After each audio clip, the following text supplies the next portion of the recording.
अस्सलाम वालेकुम फ्रेंड्स। आपको पता होगा कि हम लेनिन की बायोग्राफी का रिव्यू कर रहे थे। फर्स्ट पार्ट अपलोड हो चुका है, ये सेकंड पार्ट है। फर्स्ट पार्ट में हमने इनकी अर्ली लाइफ को देखा था और इनकी कॉलेज की और स्कूल की लाइफ को देखा था हमने, और ये एग्जाइल में चले गए थे, वहाँ तक हमने देखा था। अब हम आगे उसके आगे से शुरू करते हैं। तो लेनिन का जो एग्जाइल होता है वो 1900 में ख़त्म हो चुका होता है, 1900 में ख़त्म हो चुका है। During the exile of Lenin in Siberia the development of capitalist industry in Russia. तो जब लेनिन साइबेरिया में थे, एग्जाइल में थे, तब कैपिटलिस्ट इंडस्ट्री डेवलप कर रही थी। पूरे रशिया में इंडस्ट्रियल रेवोल्यूशन आ रहा था और कैपिटलिज्म को प्रमोट किया जा रहा था, जिसकी वजह से जो लेबर थे, जो मज़दूर थे, वर्कर्स जो थे, प्रोलेटेरियंस, उनके लिए बहुत ज़्यादा परेशानियां हो रही थी, क्योंकि उन्हें बहुत ज़्यादा काम करना पड़ता था और रिम्यूनरेशन कम मिलता था, जिसकी वजह से उन्होंने हड़ताल करना शुरू किया। स्ट्राइक रशिया में बहुत बड़े पैमाने पर होने लगी। तो कुछ कंसेशंस वहाँ के जो ज़ार थे, उन्होंने प्रोलेटेरियंस को या फिर वर्कर्स को कुछ कंसेशंस दिया। लेनिन एग्जाइल से 1900 में आ जाते हैं। He was not permitted to return to Saint Petersburg. Lenin तो साइबेरिया से आ जाते हैं, लेकिन उनसे कहा जाता है कि वो पिस्कोव में ही रहें, सेंट पीटर्सबर्ग ना जाएं। लेकिन वो सेंट पीटर्सबर्ग चले जाते हैं अपने एक दोस्त मार्तोव के साथ। फिर पुलिस इनका पीछा करती है और इन दोनों को अरेस्ट किया जाता है और 10 दिन तक इन दोनों को डिटेन किया जाता है और फिर इनको छोड़ दिया जाता है। लेनिन पिस्कोव में आ जाते हैं और फिर इस्करा के लिए, एक न्यूज़पेपर था इस्करा, उसके लिए फंड को रेज करना शुरू कर देते हैं। उस वक्त पूरे यूरोप में 2 न्यूज़पेपर, इस्करा और जारिया, पब्लिश किए जाते थे। इस्करा का मतलब स्पार्क होता है और जारिया का मतलब dawn, DAWN, dawn. Russian Marxist party was calling itself Russian social democratic labour Party. तो जो रशियन मार्क्सिस्ट पार्टी थी, जो जिसमें रेवोल्यूशनरीज थे, उसने खुद को Russian social democratic labour party कहलवाना शुरू कर दिया। In July 1900 Lenin left Russia for western Europe. तो 1900 में लेनिन वेस्टर्न यूरोप चले जाते हैं, ताकि वहाँ पर जो और सोशलिस्ट थे, जर्मन में जो सोशलिस्ट थे, लंदन में या फिर ब्रिटेन में जो सोशलिस्ट थे, फ्रांस स्वीडन में जो सोशलिस्ट थे, उनसे मिलें और रेवोल्यूशन की बात की जाए, क्योंकि वो रशिया में रेवोल्यूशन चाहते थे। इसलिए वेस्टर्न यूरोप चले गए कुछ और रेवोल्यूशनरीज से मिलने के लिए और रेवोल्यूशन का काम करने के लिए। लेकिन वेस्टर्न यूरोप जाने से पहले वो क्रुप्स्काया के पास जाते हैं। क्रुप्स्काया उस वक्त एग्जाइल में थी, उनका एग्जाइल ख़त्म नहीं हुआ था, वो ऊफा में थी एग्जाइल में। तो ऊफा जाते हैं, क्रुप्स्काया से मिलते हैं और उसके बाद फिर वो अपनी मदर के पास जाते हैं, उनसे मिलते हैं, फिर वो वेस्टर्न यूरोप चले जाते हैं। कुछ महीनों बाद जब क्रुप्स्काया का एग्जाइल ख़त्म होता है, तो ये भी वेस्टर्न यूरोप चली जाती हैं और दोनों म्यूनिख में मिलते हैं। अंडर द लेनिन स्यूडोनिम, इन्होंने अपना जो स्यूडोनिम था लेनिन, उन्होंने बाद में इन्होंने अपना नाम लेनिन रखा। पहले तो इनका नाम व्लादिमीर इलीच उलियानोव था, मतलब व्लादिमीर इलिनीव उलियानोव ही था। इनको वोलोदिया कहा जाता था। लेनिन से बाद में फेमस हुए। एक रिवर है लेना, उनके नाम पर इन्होंने अपना नाम एन लेनिन रखा था। तो एन का मतलब नहीं पता किसी को, कुछ लोग कहते हैं निकोलाई होगा, लेकिन एन लेनिन उन्होंने अपना नाम रखना शुरू किया उस वक्त। तो उन्होंने अपना जो स्यूडोनिम लेनिन का इस्तेमाल करके what is to be done एक बुक लिखी 1902 में, सॉरी पैम्फलेट इन्होंने लिखा था, what is to be done. Krupskaya इनको म्यूनिख में मिलती हैं और उनके पर्सनल सेक्रेटरी हो जाती हैं। In 1902 Lenin move to London with Iskra met Leon Trotsky. तो 1902 में इस्करा के काम के लिए, इस्करा जो न्यूज़पेपर था उसके काम के लिए ये लंदन चले जाते हैं और वहाँ पर लंदन में इस्करा को पब्लिश करने लगते हैं, उसमें एडिटोरियल लिखने लगते हैं।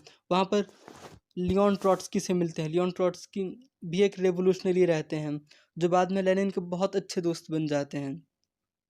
तो वहाँ पर उन दोनों की मुलाकात होती है और रेवोल्यूशन के बारे में बातें होती हैं और बहुत ज़्यादा डिस्कशन होता है और फिर वो लेनिन के बहुत ज़्यादा क्लोज हो जाते हैं ट्रोट्स्की।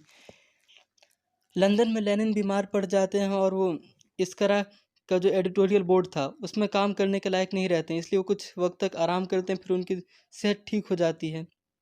1903 second RSDLP was held in London. 1903 में second Russian socialist democratic labour party जो होती है उसकी कांग्रेस होती है लंदन में। लेकिन इस कांग्रेस में जो ये कॉन्फ्रेंस होती है, Russian social democratic labour party, सारे मोस्ट ऑफ देम रेवोल्यूशनरी रहते हैं।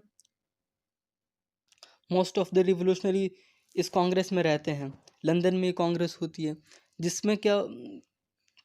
जिसमें विवाद होता है, थोड़ा बहुत बहस होता है कुछ लोगों में, जिसमें लेनिन भी थे और मार्तोव भी थे। लेनिन और मार्तोव में कुछ बातों पर बहस होती है और दोनों की राय अलग रहती है। इसलिए पार्टी में दो फैक्शन हो जाते हैं, पार्टी दो फैक्शन में स्प्लिट हो जाती है। जो बहुत ज़्यादा लोग लेनिन से इत्तेफाक रखते थे उन्होंने खुद को बोल्शेविक कहा, और कुछ लोग जो कम थे वो मेंशेविक उन्होंने खुद को कहा, क्योंकि मार्तोव की बातों से इत्तेफाक रखते थे और वो कम थे। बोल्शेविक का मतलब ज़्यादा या मेजॉरिटी, और मेंशेविक का मतलब माइनॉरिटी होता है रशियन में। तो इस तरह पार्टी दो हिस्सों में टूट गई। Lenin resign from the Iskra editorial board and in May 1904 publish the anti Menshevik tract. तो लेनिन इस्करा एडिटोरियल बोर्ड से 1904 में रिज़ाइन कर देते हैं और फिर बाद में एक ट्रैक्ट लिखते हैं, पब्लिश करते हैं एंटी मेंशेविक नाम से, जिसका एंटी मेंशेविक ट्रैक्ट पब्लिश करते हैं जिसका नाम था 1 step forward and 2 step back. तो इस यहाँ पर बताया था मैंने, लेनिन और मार्तोव दोस्त रहते हैं जो सेंट पीटर्सबर्ग चले जाते हैं। अब ये दोनों में आपस में बनती नहीं और ये दोनों अलग अलग आइडियोलॉजी के इंसान हो जाते हैं, लेनिन और मार्तोव। जनवरी 1904 war with Japan and Korea. 1904 में जो रशियन ज़ार होते हैं वो वॉर कोरिया और जापान से वॉर डिक्लेयर कर देते हैं, ज़ार निकोलस सेकंड। अब रशिया उस वक्त वॉर में रहता है और इधर बहुत सारे रेवोल्यूशनरी, लेनिन, मार्तोव और भी बहुत सारे सोशलिस्ट रेवोल्यूशनरी जो थे, कैडेट्स, मार्क्सिस्ट, रशिया में पूरे यूरोप में रहते हैं ये लोग। ये रेवोल्यूशन का काम कर रहे होते हैं। Russia was bursting with illegal revolutionary literature. Russia में बहुत ज़्यादा इलीगल रेवोल्यूशनरी लिटरेचर है। लोगों को पढ़ाया जाता है कि देखो हम लोग रेवोल्यूशन करेंगे, हम पर जुल्म हो रहा है बहुत ज़्यादा। और ये जो सारे लिटरेचर आते थे ये पब्लिश किए जाते थे at the expense of large capitalist and industrialist. जो बड़े बड़े कैपिटलिस्ट और इंडस्ट्रियलिस्ट थे उनके एक्सपेंसेस पर इनको पब्लिश किया जाता था और फिर बाद में ये रशिया में लाकर इनको बेच दिया जाता था। अब इनके बेचने के बाद बहुत ज़्यादा फ़ायदा होता था रेवोल्यूशनरीज़ को, और जो स्पॉन्सर करते थे उन लिटरेचर को उनको भी। इस तरीके से सोशल डेमोक्रेट्स जो थे बहुत ज़्यादा पैसा कमाते थे और पूरे रशिया में एंटी ज़ार या फिर एंटी गवर्नमेंट या फिर कहा जाए कि रेवोल्यूशनरी लिटरेचर पब्लिश होता था, इलीगल लिटरेचर पब्लिश होता था जिसमें ज़ार निकोलस की बहुत ज़्यादा बुराइयां होती थी और उनको ओवरथ्रो करने की बातें की जाती थी।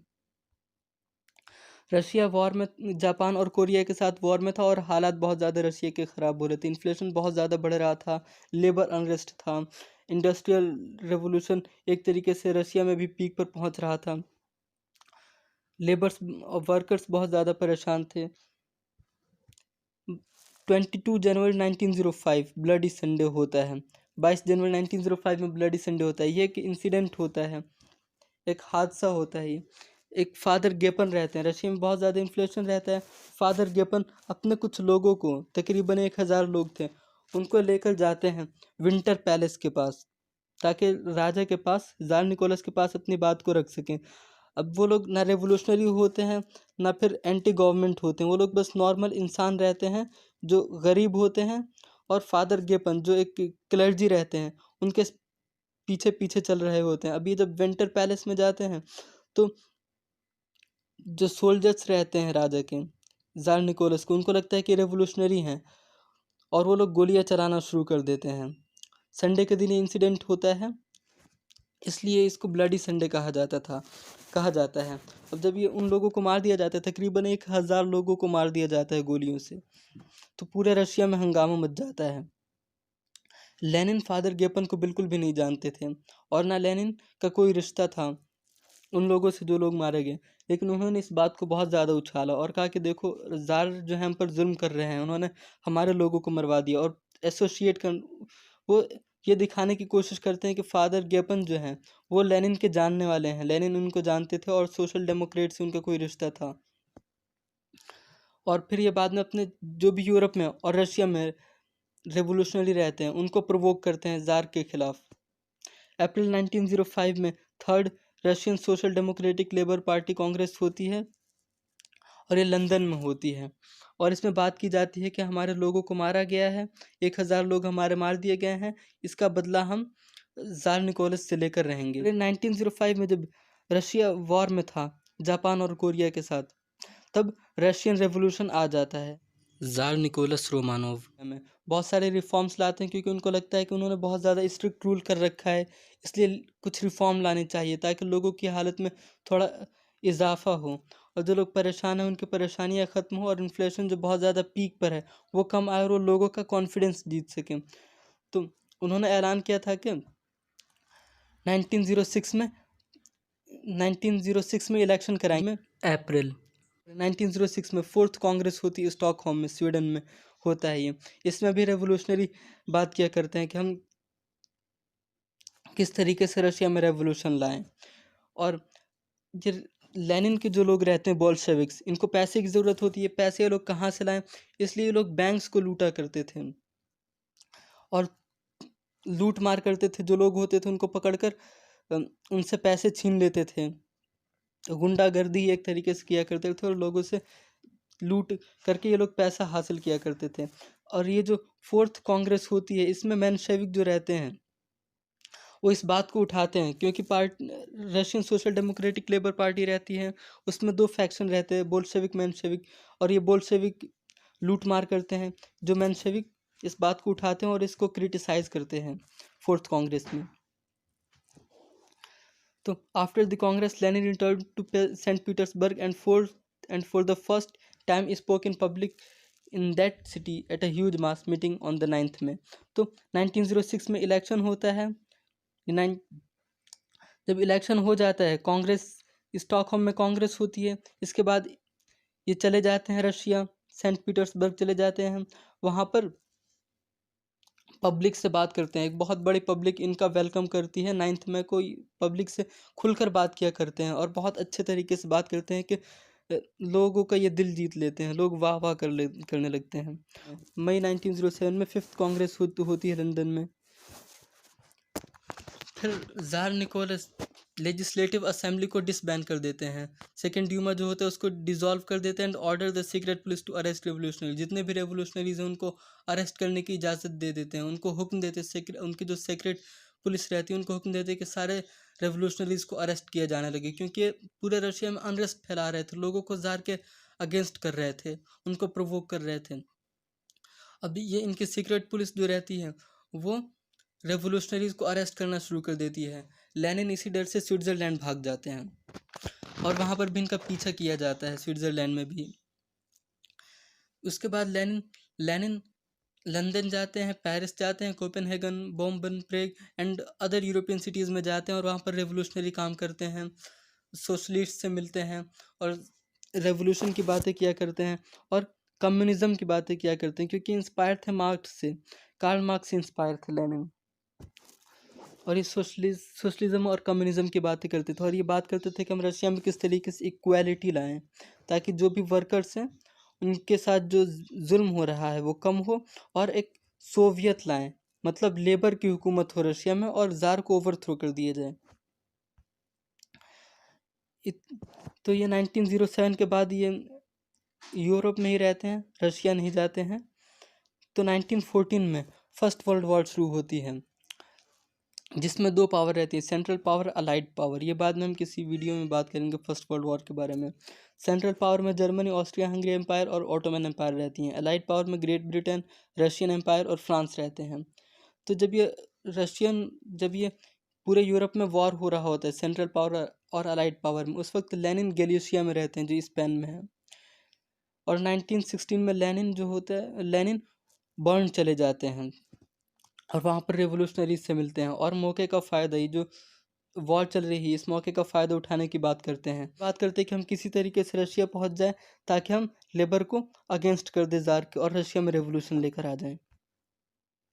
1915 में जिमर वॉल कॉन्फ्रेंस को अटेंड करते हैं और 1916 में कैंथल कॉन्फ्रेंस को अटेंड करते हैं और सोशलिस्ट जितने भी रहते हैं उन कॉन्फ्रेंसेस में, उनको कहते हैं कि जो इम्पीरियलिस्ट वॉर चल रही है दो ग्रुप्स में, अलाइड में और सेंट्रल में, क्यों ना हम इस वॉर को एक सिविल वॉर बना दें। अब ये जो इम्पीरियलिस्ट वॉर है जिसमें दो पावर्स लड़ रही हैं, हम इसको प्रोलिटेरिएट वर्सेस बुर्जवा क्लास कर देते हैं, प्रोलिटेरिएट वर्सेस बुर्जवा एंड अरिस्टोक्रेसी कर देते हैं, तो सही रहेगा।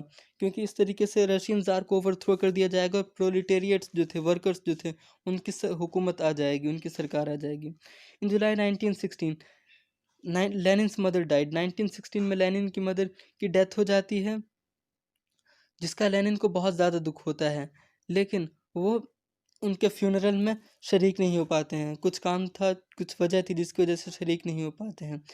इन सितंबर 1917 में वो एक बुक पब्लिश करते हैं, imperialism the highest stage of communism. Imperialism जो है वो highest stage of imperialism the highest stage of communism, इस नाम से एक बुक पब्लिश करते हैं और बताने की कोशिश करते हैं कि कम्युनिस्टों पर बहुत, वर्कर्स पर बहुत ज़्यादा जुल्म हो रहा है, जिसकी वजह इम्पीरियलिज्म है और उसको कम्युनिस्ट ख़त्म कर सकते हैं। और कम्युनिज्म अगर आ जाएगा तो इम्पीरियलिज्म ख़त्म होगा, जिसकी वजह से वुमेन को, वर्कर्स को, पुअर्स को और जो लेबर्स हैं उनको, लेबरर्स को इंसाफ मिलेगा। इस वक्त तो यूरोप में ही रहते हैं, बहुत ज़्यादा अपना टाइम वो George Wilhelm Friedrich Hegel, Ludwig Feuerbach and Aristotle, इनके बुक्स को पढ़ने में स्पेंड करते हैं। क्योंकि ये George Wilhelm Friedrich Hegel, Ludwig Feuerbach और अरिस्टोटल जो थे, ये कार्ल मार्क्स के भी रोल मॉडल्स थे और ये कार्ल मार्क्स को लेनिन फॉलो करते थे, इसलिए उन्होंने कार्ल मार्क्स की तरह लेनिन ने भी इनके अरिस्टोटल वगैरह के बारे में पढ़ा। फरवरी 1917 में फेब्रुअरी रेवोल्यूशन आ जाता है, सेंट पीटर्सबर्ग में फेब्रुअरी रेवोल्यूशन आता है। स्टेट ड्यूमा जो होता है वो रशिया पर कंट्रोल कर लेता है और प्रोविजनल गवर्नमेंट बनती है और रशियन ज़ार को ओवरथ्रो कर दिया जाता है। रशियन ज़ार निकोलस जो रहते हैं, निकोलस सेकंड, वो वॉर में रहते हैं और रशिया में अनरेस्ट शुरू हो चुका रहता है।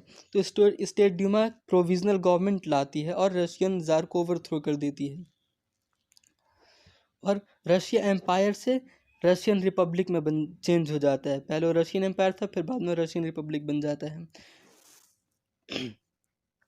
अभी अपॉर्चुनिटी दिखाई देती है लेनिन को और वो बोल्शेविक्स को रशिया भेज दे। बोल्शेविक्स जो रशिया में रहते हैं उनसे कहते हैं कि इस मौके का फ़ायदा उठाओ, क्योंकि ये जो प्रोविजनल गवर्नमेंट आई है इसको हम उखाड़ेंगे 1917 में। लेकिन इस वक्त भी जो लेनिन थे वो रशिया से बाहर ही थे, फिनलैंड में थे। प्रोविजनल गवर्नमेंट जब आई तो लेनिन फिनलैंड में थे। इनमें 1917 में जो कमांडर ऑफ चीफ थे रशियन आर्मी के, वो मिलिट्री कूप करने की कोशिश करते हैं।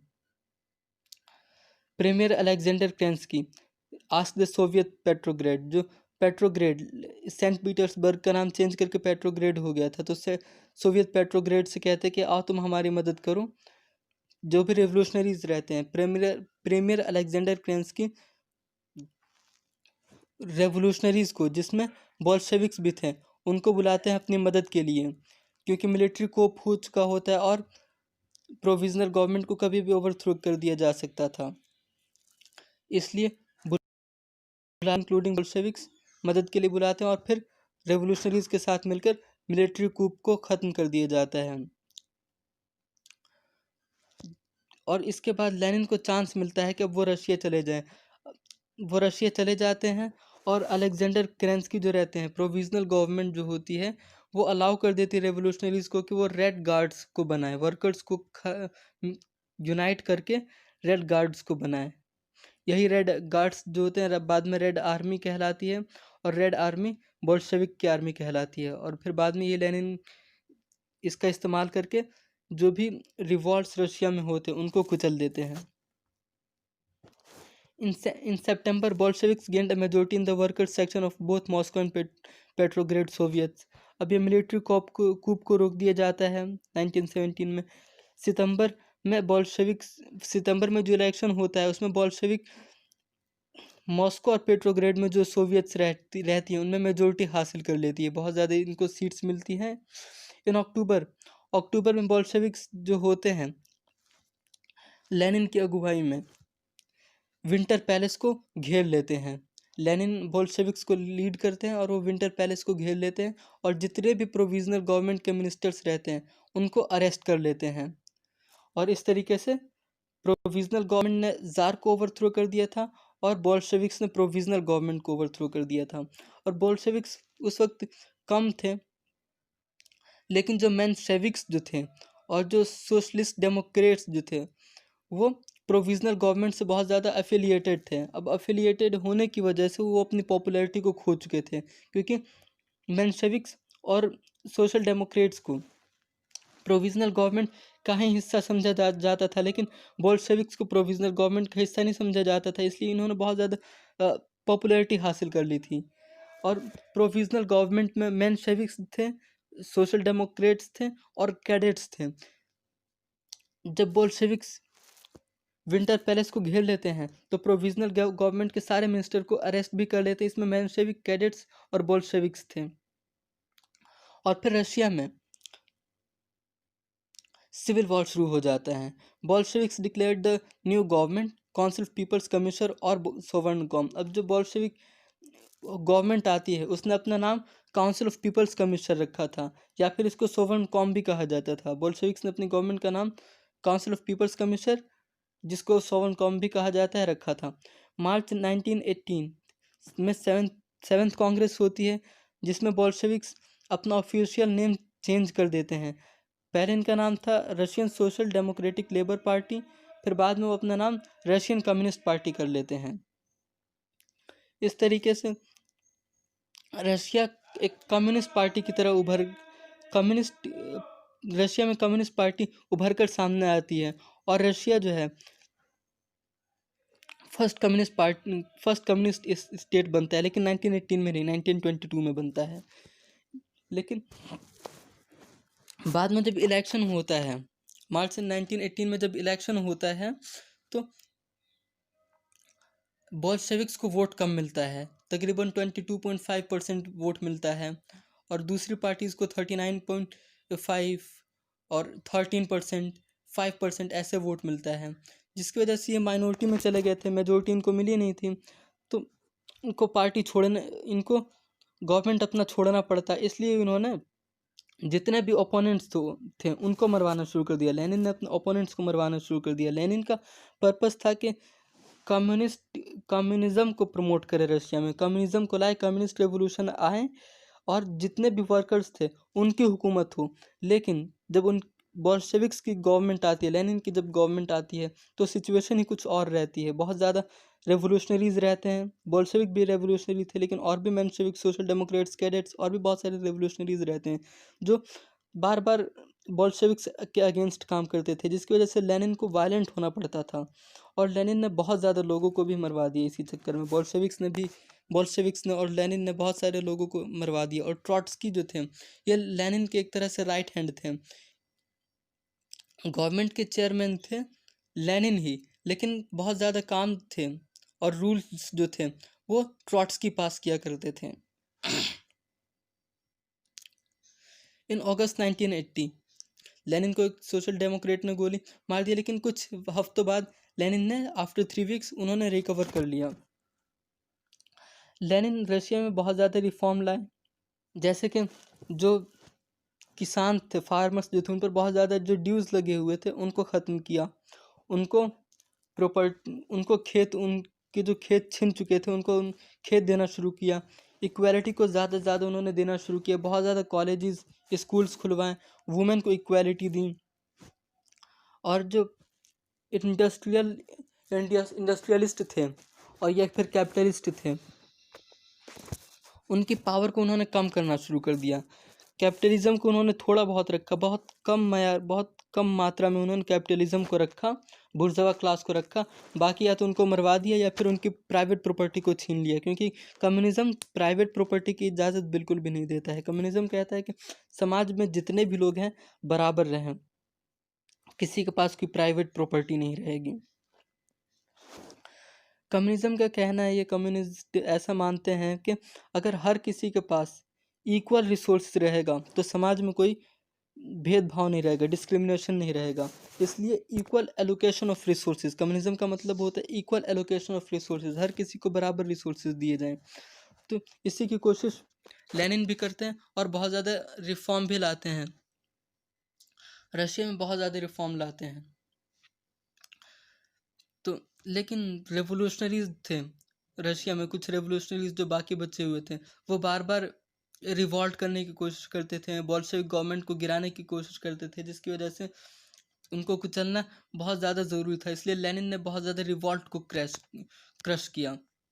In the spring of 1921, the new policy was accepted and the government commenced put into operation. 1921 में एक न्यू पॉलिसी आती है जिसमें था कि किसानों को उनके खेत वापस किए जाए, एजुकेशन को प्रमोट किया जाए, इंडस्ट्रीज़ जो हैं वो नेशनलाइज किया जाए, और बहुत सारी चीज़ें जो थी उस पॉलिसी में उसको एक्सेप्ट किया जाता है। और एक बात और, 1918 में नवंबर 1918 में फर्स्ट वर्ल्ड वॉर ख़त्म होती है, जिसमें लेनिन तैयार हो जाते हैं जर्मन के साथ पीस करने में। लेनिन जो थे वो जर्मन से मिले हुए थे। जब लेनिन आए थे रशिया में 1917 में, तो ये जर्मन की हेल्प से ही आए थे और इन्होंने जर्मन का साथ दिया था। जर्मन के लिए इन्होंने स्पाइंग की थी। बाद में लोगों को जब पता चला था तो बुरा लगा था लोगों को, और उन्होंने लेनिन को इसी वजह से वोट कम दिया था। 22.5% जो वोट मिला था लेनिन को इसी वजह से मिला था। 11 नवंबर 1918 में फर्स्ट वर्ल्ड वॉर ख़त्म होती है। ऑस्ट्रिया हंगरी और जर्मनी बहुत ज़्यादा थक चुके होते हैं, तो पीस की बात करते हैं लेनिन, तो मान भी जाते हैं। और लेनिन ने रशिया के कुछ पार्ट्स को, जैसे पोलैंड हो गया और क्रेमलिन हो गया, और यूक्रेन के कुछ पार्ट्स को जर्मनी को दे देते हैं, और फिनलैंड को ऑटोनॉमी दे देते हैं, आज़ाद कर देते हैं, और लिथुआनिया को भी आज़ाद कर देते हैं। फर्स्ट टाइम 300 साल की हिस्ट्री में पहली बार रशिया ने अपना कुछ पार्ट्स खोया था, क्योंकि इससे पहले इंपीरियलिज्म था रशिया में, जिसकी वजह से रशिया ने सिर्फ दूसरी कंट्रीज़ पर हुकूमत ही की थी। लेकिन जब लेनिन आए थे तो इन्होंने रशिया के कुछ एरियाज़ को इन्होंने आज़ादी देनी शुरू कर दी थी, फ्री करना शुरू कर दिया था, या फिर जर्मनी को देना शुरू कर दिया था। तो 1921 में रिफॉर्म आते हैं। बाद में फेमिन और ड्रॉट भी आते हैं, जिसकी वजह से फेमिन और ड्रॉट की वजह से बहुत ज़्यादा हालात रशिया में ख़राब हो जाते हैं। लोगों को फिर बाद में बुरा भी लगता है, क्योंकि खाने की कमी पड़ जाती है, फूड की शॉर्टेज हो जाती है। 1922 में Lenin began to feel his overweight frame was beginning to rebel. 1922 में लेनिन को एहसास होता है कि अब वो बहुत ज़्यादा कमज़ोर हो चुके हैं और वो रूल अच्छे से नहीं कर पाएंगे, अच्छे से काम नहीं कर पाएंगे। लेकिन 1922 में रशिया खुद को यूएसएसआर डिक्लेयर करता है, union of Soviet socialist republics. इस तरीके से रशिया वर्ल्ड की फर्स्ट कम्युनिस्ट कंट्री उभर कर सामने आता है। इनमें 1922 उनकी बॉडी काम करना बंद कर देती है। मार्च 1923 में इनको स्ट्रोक आता है, एक और स्ट्रोक आता है। 1922 में भी इनको स्ट्रोक आया था, 1923 में भी एक और स्ट्रोक आता है, और 21 जनवरी 1924 को उनकी डेथ हो जाती है। तो यहाँ पर ही लेनिन की कहानी अब ख़त्म होती है। अगर आपको लेक्चर अच्छा लगा हो तो लाइक करिए, शेयर करिए, कमेंट करिए। Thank you and have a very good day.